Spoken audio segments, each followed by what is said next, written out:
Welcome to AAMFT's three-part video series exploring the potential restructuring process. Today, in part 2, we will examine how can companies and associations maintain success over time. One of the dangers when you achieve success in business is becoming complacent. One day you can be on top of the world, and the next, the bottom can fall out from underneath. There is no need to look further than BlackBerry and its parent company Research in Motion for an example of an organization that made this mistake, going from innovative smartphone inventor and market leader to barely able to survive. With just a 5-year span, BlackBerry lost nearly $75 billion in market value. So what went wrong? The year is 2007. BlackBerry is on top of the world, and the company is well on its way to its highest U.S. market share, over 43%, representing nearly 21 million users. New to the smartphone market, Apple introduces its iPhone.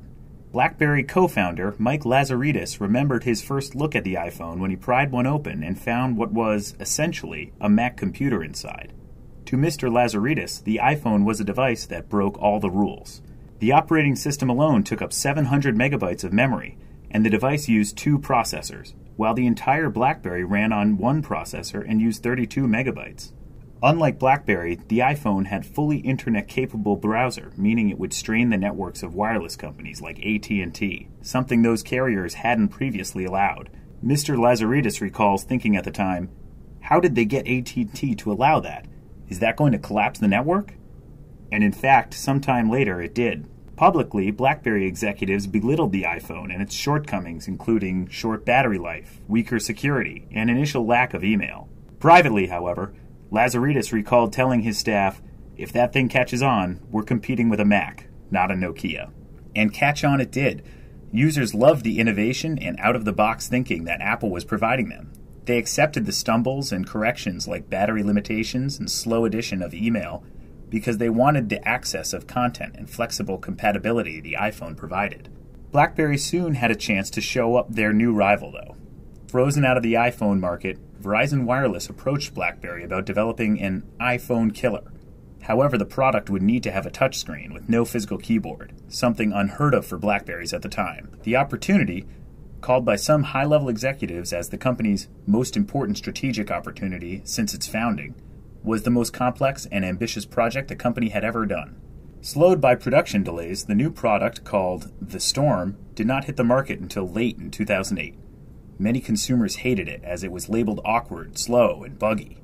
Sales lagged behind the iPhone and returns of the phone were high. BlackBerry soon abandoned the Storm. In response, Verizon turned to Google and its new Android system, taking with them marketing dollars that had previously been used to support BlackBerry. Ultimately, instead of hurting Apple, Verizon's new iPhone killer with Google began to steal market share from BlackBerry.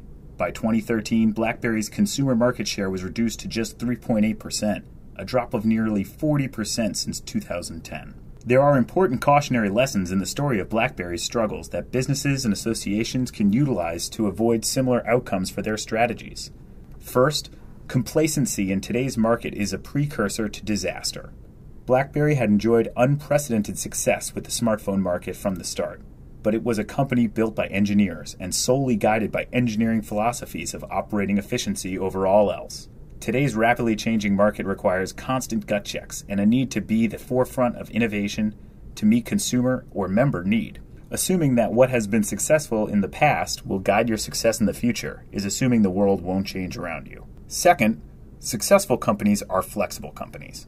Once a fast-moving innovator that kept 2 steps ahead of the competition, BlackBerry grew into a stumbling corporation, blinded by its own success and unable to replicate it. It allowed its rivals to redefine the market it owned, and when challenged, BlackBerry responded with a string of devices that were late to the market, missed their mark with consumers, and opened dangerous fault lines in the organization. Structurally, BlackBerry was just not set up for success. As the company grew, it had to reevaluate its internal setup and processes, which sometimes made it difficult to get definitive decisions or establish clear accountability. This contributed to a chronic problem: speed. James Moorman, an analyst with S&P Capital, remarked, "They were always slow to market, and there were always delays in launching. It was compounded by miscalculating the speed at which the consumer market changed." In today's market, the world changes faster than ever. Businesses and associations need to embrace flexibility, innovation, and creativity in their business models to be able to maintain the speed to meet those changes head on. And that leads us to our third takeaway.